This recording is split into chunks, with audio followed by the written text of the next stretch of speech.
जो किरण के साथ व्यथा हुई है तो मेरे साथ भी हुई है, मेरे बेटे के साथ भी हुई है। उसको भी टिकट नहीं मिला।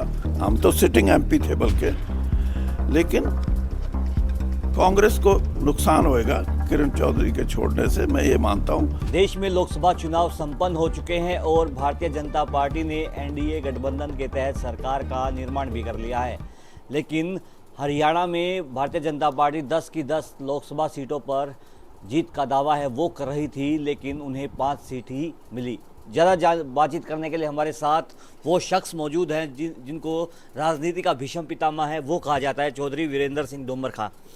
सर, दावे हैं वो किए जा रहे थे दोनों पार्टी द्वारा कि 10 की 10 सीटें हैं वो जीतेंगे, कांग्रेस द्वारा, बीजेपी द्वारा, लेकिन 5-5 का आंकड़ा है वो ही छू पाई, 50-50 रहा। अब विधानसभा चुनाव है वो होने जा रहे हैं, क्या मानते हो किस तरह चुनाव है वो रहने वाला है? आपकी जो राजनीति का जो सफ़र है वो काफ़ी लंबे समय से है वो चला आ रहा है। चौधरी वीरेंद्र सिंह डोमर खां क्या सोचते हैं हरियाणा की इस दौर की राजनीति पर? देखिए, कोई भी चुनाव में जब उतरता है तो वो ये तो नहीं कहता ना कि हम 10 में से सिर्फ एक सीट जीतेंगे। दावा तो 10 का 10 का करेंगे, और वोटर जो है फैसला वो करता है। तो वोटर ने दोनों के लिए 5-5 कर दिया, वो अलग बात है। लेकिन मैं ये मानता हूँ कि कांग्रेस अगर सही प्रयास और करती तो हो सकता था, क्योंकि कांग्रेस का जो ऑर्गेनाइजेशन है, जो संगठन है, वो निचले स्तर पे नहीं था। इसलिए वोटर तो उत्सुक था, वोटर तो खुद चुनाव लड़ रहा था। और मैं ये मान के चलता हूँ कि अगर संगठित रूप से, संगठित मतलब कांग्रेस का पूरा संगठन अगर मैदान में होता तो 5 से 7% वोट का इजाफा कांग्रेस को और मिलता। और 5 से 7% का मतलब ये है कि हर कॉन्स्टिट्यूंसी में 50,000 से लेके और 1 लाख वोटों का फ़ायदा हो सकता था। और आप अंदाज़ा लगा लें, जहां 1 लाख से कम में दूसरी पार्टियां जीती हैं, मतलब वहां कांग्रेस की जीत थी, और ये जीत 7 और 8 सीटों तक पहुंच जाती। चौधरी साहब, हम उत्तर प्रदेश की बात आपसे कर लेते हैं क्योंकि भारतीय जनता पार्टी के साथ आपका नाता है वो रहा है। केंद्रीय मंत्री आप थे 2014 से 2019 तक। लेकिन जिस तरह से कह रहे थे कि भारतीय जनता पार्टी 80 में से 80 सीटें हैं वो हम जीतेंगे, लेकिन मैंडेट है वो कुछ और सामने आया। क्या मानते हो, जिस तरह से बयानबाजी हो रही थी कि अमित शाह योगी को बदलना चाहते हैं, जिस तरह से अरविंद केजरीवाल ने दावा किया था, आप क्या मानते हो क्या कमी रही कि उत्तर प्रदेश की राजनीति एकदम से बदलती हुई नजर आई? राजनीति तो और भी ज़्यादा बदल सकती थी। जो हवा चली इस देश में, और वो हवा ये कि प्रजातंत्र को कायम रखना, संविधान की रक्षा करनी, और जो कमेरे वर्ग को, गरीब को इंसाफ मिलना है, जो संविधान ने दिया है रिजर्वेशन का, इन चीज़ों से आम मतदाता परिचित हो चुका था। लेकिन उसका परिचय पहला और दूसरा जो फेज़ था उसमें उससे पहले हो जाता तो, जैसे आपने उत्तर प्रदेश में बताया, उत्तर प्रदेश में 20 सीटें भी नहीं मिलनी थी इनको। अब तो 34 कितनी ले गए, ये 33 सीटें। तो वो फर्स्ट और सेकंड फेज़ में जो भारतीय जनता पार्टी कुछ ज़्यादा सीटें जीती हैं वो नहीं जीत सकती। तीसरे फेज़ तक आते आते तो लोगों में ये बात चल गई थी। तो ये एक परिवर्तन जो था वो ये था कि प्रजातंत्र में वोट के माध्यम से देश के प्रजातंत्र की, और देश के संविधान की, और देश के आम साधारण व्यक्ति के अधिकारों की रक्षा कैसे हो सकती है। चौधरी साहब, अब हरियाणा की बात हम आपसे कर लेते हैं। हरियाणा में लोकसभा चुनाव से पहले मनोहर लाल खट्टर को मुख्यमंत्री पद से हटाया गया। नैब सिंह सैनी को नया मुख्यमंत्री है वो बनाया गया। करनाल से उन्हें चुनाव लड़ाकर अब ऊर्जा मंत्रालय है, शहरी निकाय मंत्रालय है, वो दे दिया गया।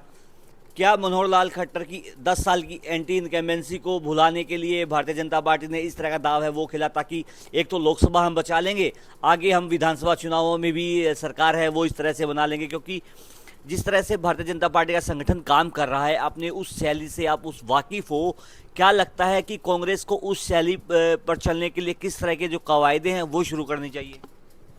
कांग्रेस की कवायदें तो अलग हैं, लेकिन जो भारतीय जनता पार्टी की रणनीति रही और 10 साल का जो कार्यकाल रहा, उससे आम जनसाधारण उसकी सोच से, उसकी रणनीति से जुड़ नहीं सका। और मैं ये साफ तौर पे कह सकता हूँ कि भारतीय जनता पार्टी हरियाणा के परिप्रेक्ष्य में राजनीतिक तौर पे फेल हुई है। क्यों हुई है, उसकी 2-3 कारण हैं।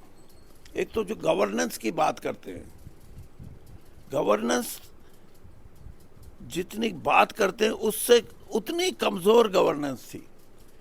यानी पोर्टल पे आपने अनेकों चीज़ें डाल दी, किसान के बारे में, उसकी खेती के बारे में, नौजवानों को नौकरी के लिए कैसे ऑनलाइन अपने फार्म भरने हैं, किस तरह की प्रॉपर्टी की फैमिली आईडी, ये सारी चीज़ें, मैं ये नहीं कहता ये नई तकनीक में नई टेक्नोलॉजी को अपनाना, लेकिन इनको गवर्नेंस आती नहीं थी। इन्होंने लोगों को सिखाया, बाद में सिखाया भी क्या, कोशिश की सिखाने की, लेकिन उससे पहले लोग इनसे नाराज़ हो चुके थे, क्योंकि बहुत बड़ा नुकसान लोगों का हो रहा था। किसी को नौकरी में सिलेक्शन हो गया, ऑनलाइन उसने फार्म भरा, एक टिक भी गलत हो गया, क्योंकि टिक करने वाला वो नहीं था, वो किसी के जो ये काम करते हैं उनसे जाके करवा के आया था, नौकरी भी मिली और फिर चली भी गई। इसी तरह किसान को, आप कहते हैं किसान ने अपनी 40 क्विंटल सरसों भर के दी, अपलोड किया, उसका अंदाज़ा ही होएगा ना। अगर वो 40 क्विंटल लेके चला गया उसकी, तो आप ये कहेंगे कि 6 क्विंटल आपने भरी नहीं इसलिए आपने वापस ले जाओ। तो इस तरह की बहुत नाराज़गी थी किसान में, बहुत नाराज़गी थी युवाओं में, और बहुत नाराज़गी थी इवन जो वर्किंग क्लास है, जो कमेरा वर्ग है, उसमें। तो ये सारी चीज़ें मिलके मैं कहता हूँ गवर्नेंस में भारतीय जनता पार्टी 10 साल में फेल। और इसीलिए आप ये मान के चलें कि जिनकी गवर्नेंस इतनी फेल हो चुकी हो, वो चीफ मिनिस्टर बदलने से लोगों के मन बदल जाएंगे? कभी नहीं होता ऐसा। सर, अब हम हिसार की बात है वो कर लेते हैं। ब्रजेंद्र सिंह हिसार से सांसद थे, लेकिन लोकसभा चुनाव से पहले उन्होंने पार्टी से इस्तीफा दिया, सांसद पद से इस्तीफा है वो दिया, लेकिन उन्हें टिकट नहीं मिली। जयप्रकाश को टिकट है वो दिया गया, वो जीते भी। क्या अब विधानसभा चुनाव के लिए प्रेमलता जी या आप या फिर ब्रजेंद्र सिंह, कौन ताल ठोकेगा, या फिर तीनों कोई टिकट है वो, उनकी संभावनाएं कितनी है, आपको क्या लगता है? ब्रजेंद्र सिंह चुनाव लड़ेंगे। मैं तो 5 साल पहले ही कह चुका हूँ कि जो इलेक्ट्रल पॉलिटिक्स है, चुनावी राजनीति में, वो चुनाव लड़ने का नहीं है। अब मैं 14 चुनाव लड़ चुका, और मैंने अपनी धर्मपत्नी को भी चुनाव लड़वाया, मैंने अपने बेटे को भी लड़वाया, 11 चुनाव मैंने खुद लड़े। तो लेकिन मैं ये चाहता हूँ कि ब्रजेंद्र सिंह चुनाव लड़ेंगे और कांग्रेस पार्टी से चुनाव लड़ेंगे। और मैं ये भी बताऊँ आपको कि हरियाणा के लिए बहुत बड़ी एसेट होगी वो आईएएस में जो अपने 98 बैच में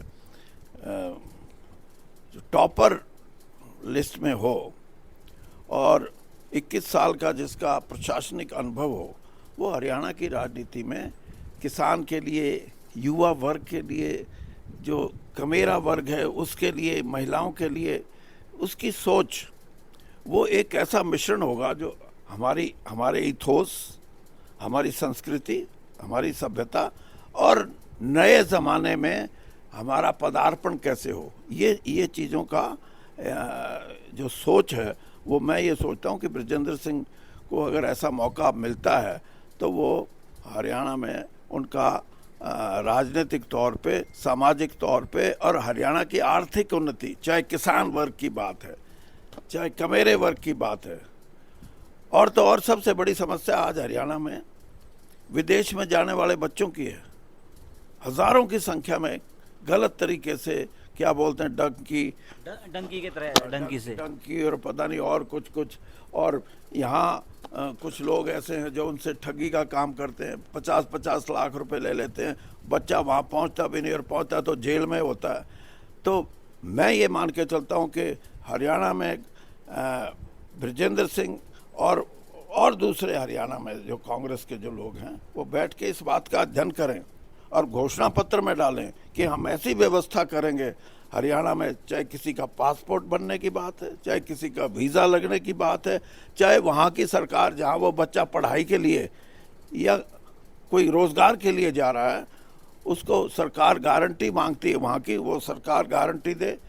और यहाँ ये जो लोग नौजवान बच्चों को झूठ बोल के, फुसला के पैसे ऐंठ रहे हैं, उनसे उनको निजात मिले, तो इस किस्म का एक बहुत बड़ा ये अध्याय होगा जिससे कि युवा वर्ग सही तौर पे ये मानेगा कि प्रजातंत्र में ऐसा भी होता है कि हमारे हितों की रक्षा विदेश जाने में भी सरकार वैसे ही रखती है जैसे हमारे घर के लोग, हमारे माता पिता रखते हैं, इसी तरह सरकार की सोच है।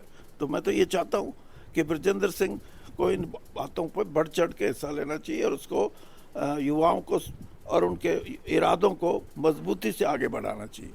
सर, अब मेरा आपसे लास्ट सवाल है। हरियाणा की कद्दावर नेता हैं किरण चौधरी और श्रुति चौधरी। श्रुति चौधरी तो सांसद भी हैं, वो रही हैं भिवानी महेंद्रगढ़ से, अब बीजेपी का दामन है वो थाम चुकी हैं, जिसको देखकर अब लग रहा है कि हरियाणा के जो 3 लाल थे, देवीलाल परिवार, भजन लाल परिवार और बंसीलाल परिवार, तीनों कांग्रेस का साथ छोड़ गए। अब बीजेपी के फूल, कमल के फूल के नीचे सभी राजनीति है वो करेंगे। आप क्या मानते हैं? 2 और लाल के नाम लिख लो, याद कर लो, चिरंजी लाल, मनोहर लाल, हाँ, इनके भी 5 नाम बोला करो आप।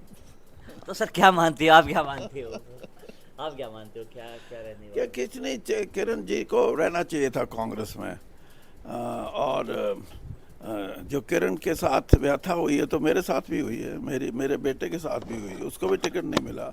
हम तो सिटिंग एमपी थे बल्कि, लेकिन कांग्रेस को नुकसान होएगा किरण चौधरी के छोड़ने से, मैं ये मानता हूँ। और कहीं ना कहीं अगर वो हमारे से सलाह कर लेती तो मैं उनको जाने नहीं देता। सर लास्ट सवाल है मेरा, मेरे दिमाग में एक सवाल और आ गया है। क्षेत्रीय दलों की बात हम कर रहे थे, इंडियन नेशनल लोक दल, जननायक जनता पार्टी या फिर जितने भी क्षेत्रीय दल हैं, बीएसपी भी उसमें शामिल है, उनको किस तरह से देख रहे हो? क्योंकि लोकसभा चुनाव में जिस तरह का असर हुआ, जो वोटर्स है उन्होंने बिल्कुल नकार दिया सभी को। हालांकि कुछ वोट परसेंटेज है वो अभय सिंह चौटाला है वो बढ़ाने में कामयाब हुए, लेकिन कई जगह तो जमानत जब्त है वो हो गई जननायक जनता पार्टी की, बीएसपी की। हिसार में तो बीएसपी का वोटर जननायक जनता पार्टी से ज़्यादा वोट ले गया। ऐसा है, बीएसपी का वोटर और जननायक जनता पार्टी और इनेलो के वोटर की जो वोट आई हैं वो ठीक है, मतलब इसी लायक थे वो। हिसार में तो और ज़्यादा स्थिति नहीं थी, लेकिन मैं इतना ज़रूर कहूँगा कि उनका जो एक राजनीति के अंदर उनका जो अंशदान है इलेक्टरल क्षेत्रीय राजनीति में, क्योंकि लोगों की बहुत आशाएं और उम्मीदें ऐसी होती हैं जो राष्ट्रीय पार्टियों से वो समझते हैं पूरी नहीं हो सकती, वो क्षेत्रीय दल कर सकते हैं। लेकिन हरियाणा में लोगों ने ये समझ लिया कि क्षेत्रीय दल सिर्फ अपनी सत्ता की बात करते हैं। जो क्षेत्रीय दल ये कहे कि हमें वोट दे दो, हम बीजेपी को जमुना पार करके भेजेंगे 2019 में, और वो 24 घंटे में खुद उसी की गोद में जाके बैठ जाए, तो वो क्षेत्रीय दल की परिभाषा ही खत्म हो गई। उन्होंने लोगों के हितों की नहीं, वो अपने हितों की रक्षा कर रहे थे, इसलिए आज उनका कोई जगह नहीं है। और आने वाली असेंबली में भी मैं बता रहा हूँ कि उनका कोई स्थान नहीं होगा, कोई जीतने लायक कोई ऐसी विधानसभा नहीं होगी जहाँ से कोई उनका कोई आदमी जीत सके। धन्यवाद चौधरी साहब। हमारे साथ चौधरी वीरेंद्र डोमर खां थे, उन्होंने राजनीति के हर पहलू पर हमसे खास बातचीत की है। सोनीपत से पंजाब केसरी के लिए सनी मलिक। हमसे जुड़े रहने के लिए हमारे YouTube चैनल को सब्सक्राइब करें और नई वीडियो की नोटिफिकेशन के लिए बेल आइकॉन को दबाएं। अगर आप ये वीडियो Facebook पर देख रहे हैं तो लाइक जरूर करें और ज्यादा से ज्यादा शेयर करें। धन्यवाद।